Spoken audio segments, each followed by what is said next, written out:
সকালের খাবার শেষ হতেই আবার শুরু হয়ে গেল দুপুরে রান্না করার জন্য জোগাড়। তো চলো শুরু করা যাক দুপুরে রান্নার জোগাড়।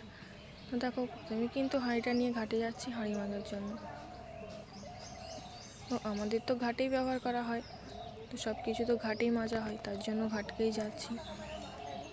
দেখো, আমাদের উনুনে রান্না করা হয় বলে হাঁড়িগুলো কিন্তু খুব কালি হয়ে যায়, তার জন্য আবার আমরা কিন্তু সাবান আর ছাই দিয়ে এই হাঁড়িগুলোকে মেজে ফেলি।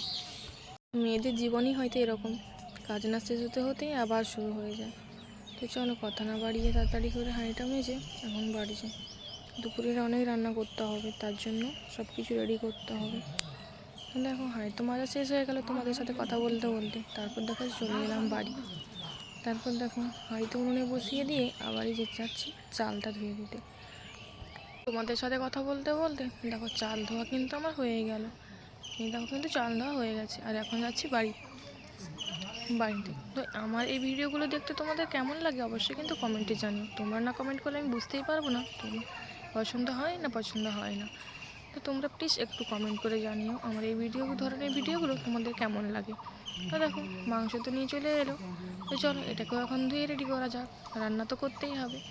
তার জন্য চলো তাড়াতাড়ি করে মাংসটা একটু ধুয়ে নেওয়া যাক। আমাদের বাড়িতে টিউবওয়েল বা সাবমার্সিবল কিছুই নেই, আমরা কিন্তু সরকারিতে যে ট্যাপের জল ছাড়ি সেই ট্যাপের জল ধরেই আমরা ব্যবহার করি। দেখো কথা বলতে বলতে মাংস ধোয়া রেডি।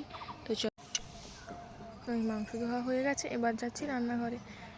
মাংসের মধ্যে যে যে মশলাগুলো দেওয়া দরকার সব দিয়ে এখন মাংসটাকে ভালো করে মাখিয়ে রেখে দেবো, কারণ এইমাত্র ভাত বসিয়ে মাংসটা ধুলাম, এখনও কিন্তু অনেক সবজি কাটতে রয়েছে।